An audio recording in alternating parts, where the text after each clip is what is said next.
And now we begin the news with an unfortunate incident where a fire outbreak has destroyed property worth millions of naira at the popular Olpantika market in Kaduna.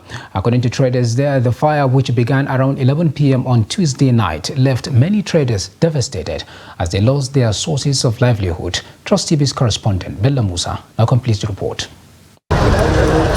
Woods and other goods once occupied this place, but they have burnt to ashes after the inferno.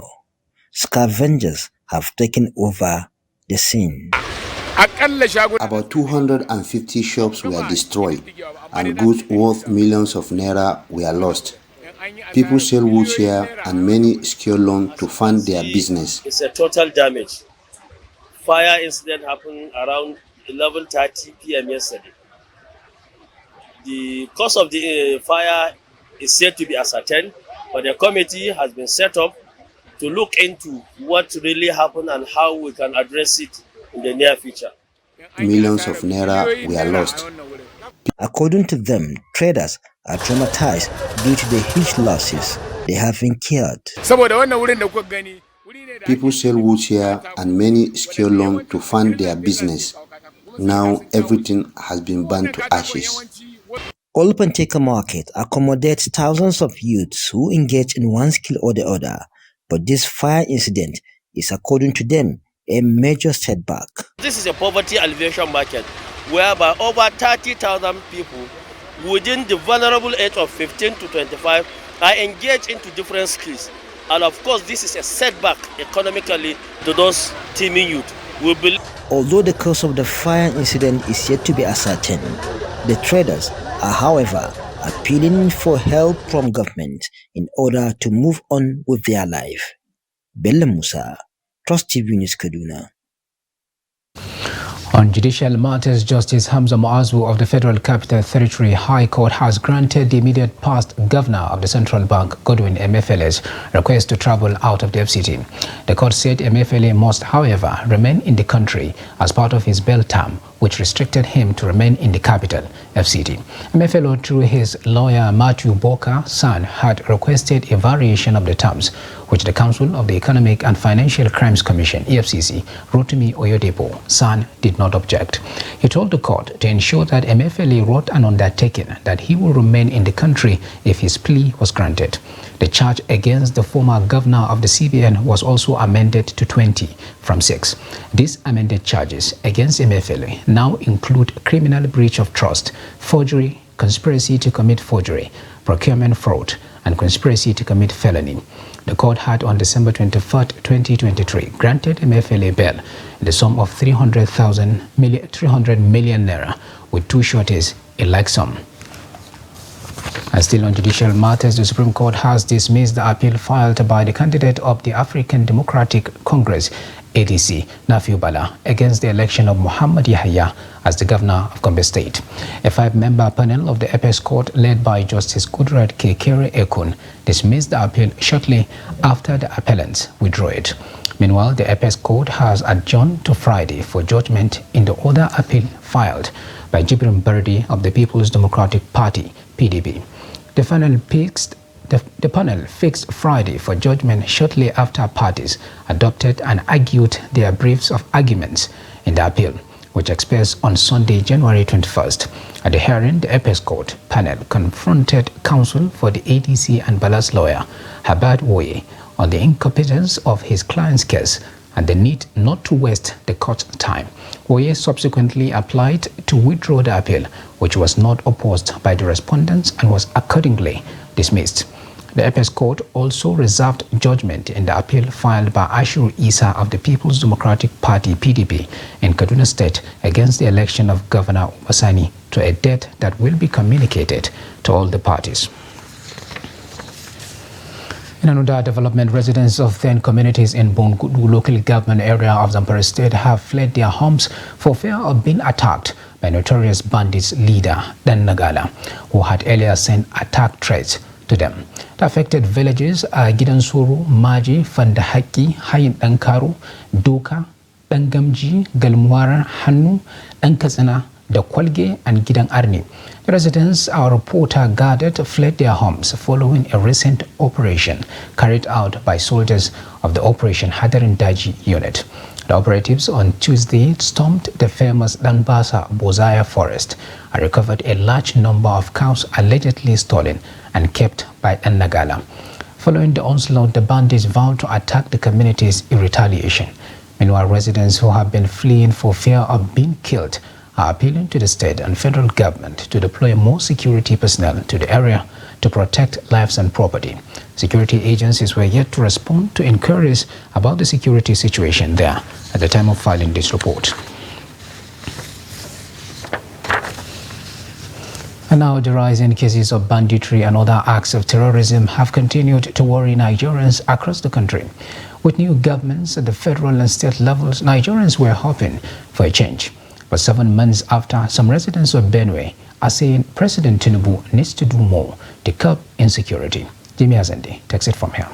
Most residents who spoke to Trust TV expressed fear with the rising cases of banditry, terrorism and herders' invasion of communities.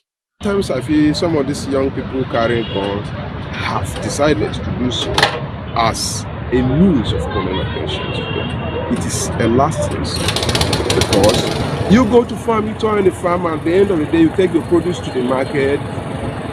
Huge revenue is generated on this, but you don't see the impact of that in your local community. So you want to do something that the government will see, that, oh, somebody is angry here. Most importantly, political will is the whole clamors of security. Is the president interested in curbing the crime, the security problem in the country, or is it playing politics with it? That is the most important thing. If the president is not playing politics with it, then we need to see all the service chiefs delivering, and whoever that is not delivering has to be shown a matching order. Other residents suggested an all-inclusive strategy to curb the menace, including the involvement of veterans from the armed forces. If the government carry us along, there are things that we will tell the government to do. Because, for example, during the war, I was one of the instructors that trained a strike force in 3 Marine Commando. So I am using this opportunity to tell government that they should carry the air servicemen along so that they will help the security of this. Because all this problem of complaint of insecurity, the right thing is not being done. We retirees now will be as informant in everywhere in the country. So whatever is going wrong there, we know the good egg and bad egg in that area. So we have to. So if we are not included in the security of this country, I think there's no way where the government will succeed. The government has promised to end insecurity, but while that is awaited, rising cases of attacks and killings are raising more questions than answers from Nigerians. Jimmy Azandi, Trust TV News, Makurdi. Now, the Public Accounts Committee of the House of Representatives has directed the Federal Ministry of Industry, Trade and Investments to refund 75 billion naira allocated to it as COVID-19 intervention funds. This followed a motion by Rep. Basi Akiba of the Labour Party, Cross River State, after the non-appearance of officials of the ministry at its investigative hearing on Thursday. The committee adopted the motion after it was seconded and directed that the ministry should refund the said funds to the federal government. Earlier, chairman of the committee, Bamidele Salam, PDP Ocean, informed that despite a series of invitations to the ministry, its officials have failed to respond or appeared before the committee. The committee also directed the Federal Ministry of Health to return 10 billion naira meant for the production of COVID-19 vaccines, which was not utilized, to the federal government. A directive followed the appearance and submission by the Permanent Secretary of the Ministry, Daju Kachalom, who informed the committee that the funds were domiciled at the Office of the Accountant General of the Federation. Similarly, the Rural Electrification Agency was directed to submit documents detailing the utilization of the agency's COVID-19 intervention funds. The Public Accounts Committee is investigating 56 ministries, departments and agencies on the utilization of COVID-19 intervention funds after a resolution on a motion by Rep. Zaria Dauda Yampa PDP, Taraba State.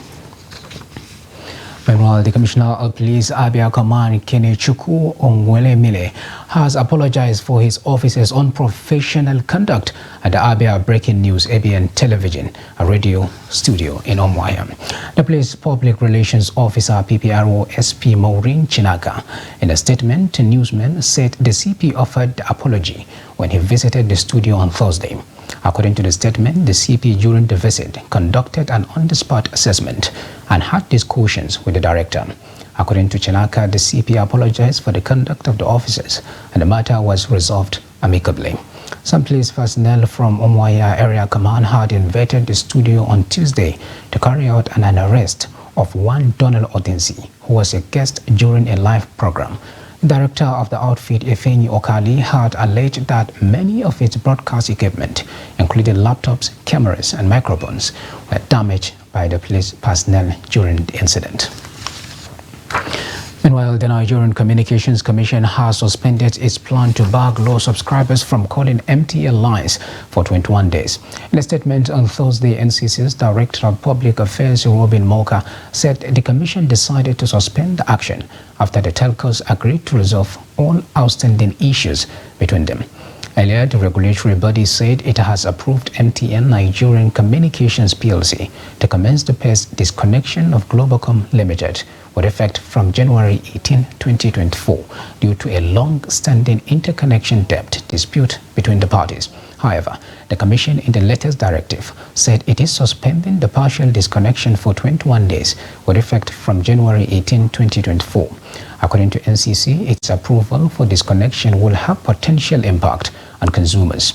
In its extension notice, the NCC stressed that mobile network operators and other licenses in the telecom industry must adhere to the terms and conditions of their licenses, especially as contained in their interconnection agreement. This is News Update on Trust TV, coming off after the break. Northern students call for concerted efforts to address gaps in education. Details of that and more after the break. Please stay with us.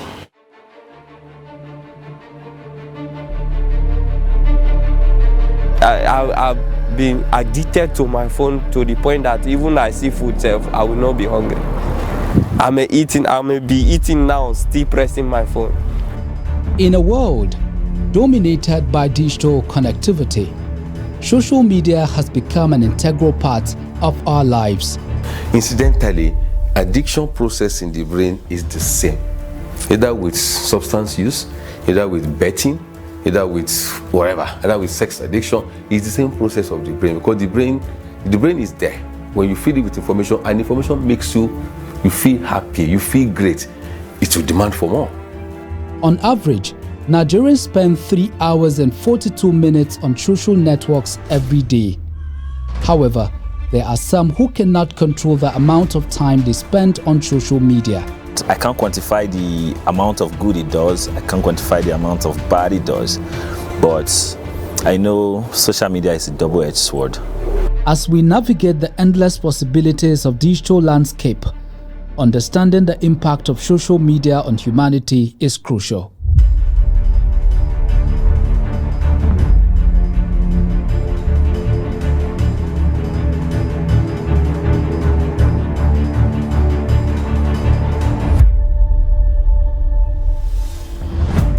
Welcome back. If you are just joining us, this is the news update on Trust TV. And here's a recap of some of our top stories.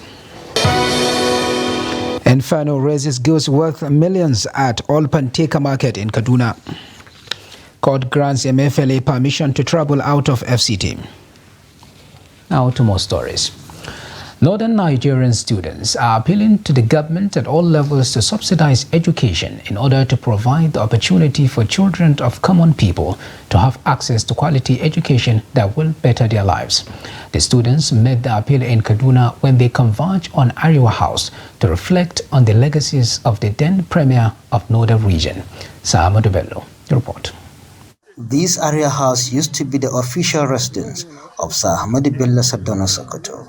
The Northern Nigerian students are gathered here to celebrate the legacies of Premier of Northern Nigeria, Sir Ahmadu Bello. So that is why we choose to celebrate their legacies not to celebrate their own murder or to celebrate their own death, but we want to celebrate their own legacies, because the prime time they spent on earth, they did a lot, and they did so wonderfully well to make the unity of Nigeria. The students harp on the need for leaders to emulate Sardauna by giving young people opportunities to excel in politics and governance for the betterment of the country. The missing link, I think, is because of the lack of improper presentation we have at the helm of the affairs.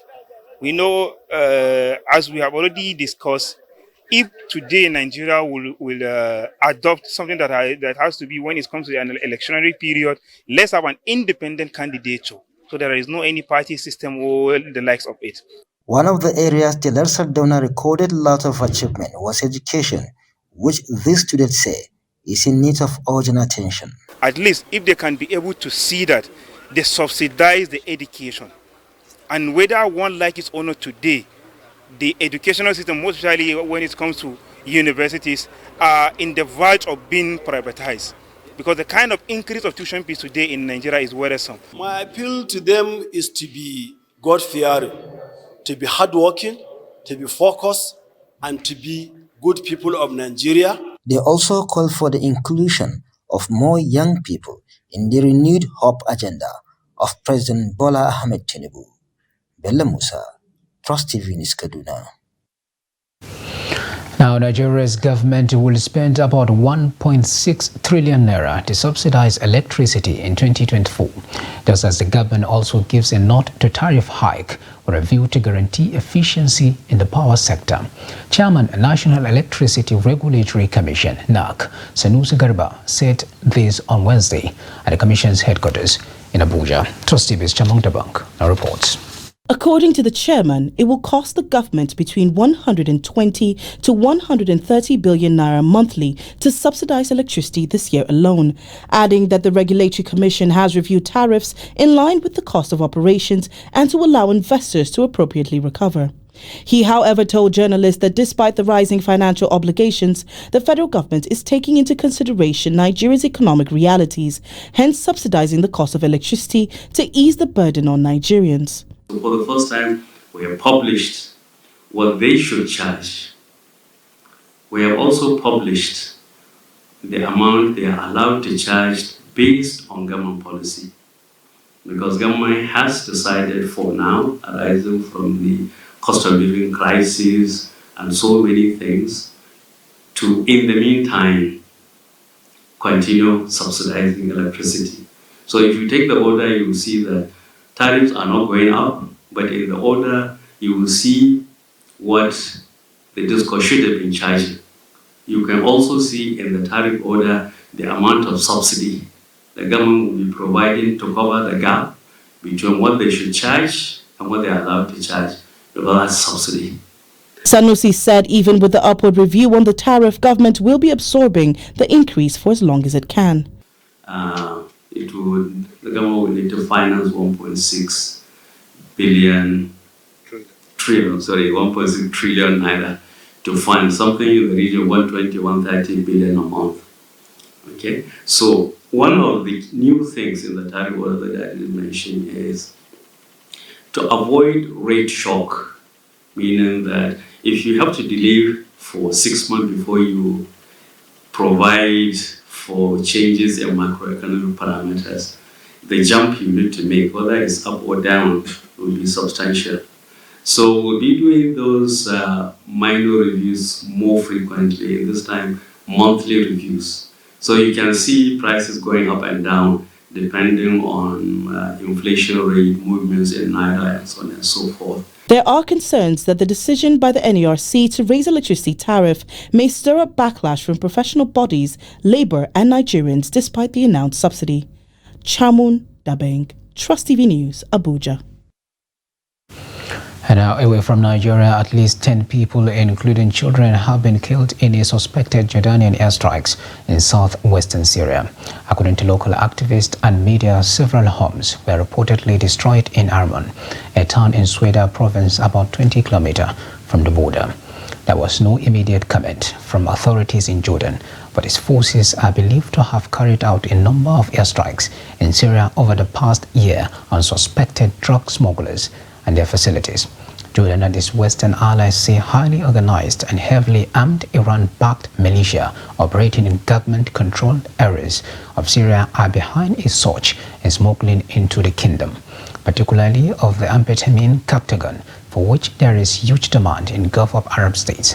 The activist Ron Swether 24 News website reported that the latest airstrikes happened early on Thursday in residential areas of Amman and nearby Mala. And now on sport, Nigeria began their Africa Handball Nations Cup campaign on a losing note as they gallantly lost to Angola 26-24 on match day 1 of the championship. The young Golden Arrows of Nigeria side led by coach Rafiu Salami locked horns against the Angolans, throwing everything into the match, which was a close affair between the two sides, with the first half ending 13-11 in favor of Angola. The second half was same as the first period, with Nigeria going even more stronger to the point of leading at some point in the match, but met a resilient Angolan team which edged them with vital advantage from the 7 meters to win 26-24. They will play Tunisia in their next match on Friday at 7 p.m. Tunisia earlier on earned a strong and very comfortable 59-18 victory over Kenya. And with that, we have come to the end of Trust News Update. Do not forget to follow us across all our media platforms and our YouTube live stream for more news, programs, and documentary. I am Abdullah Umar. Thanks for watching. Bye for now.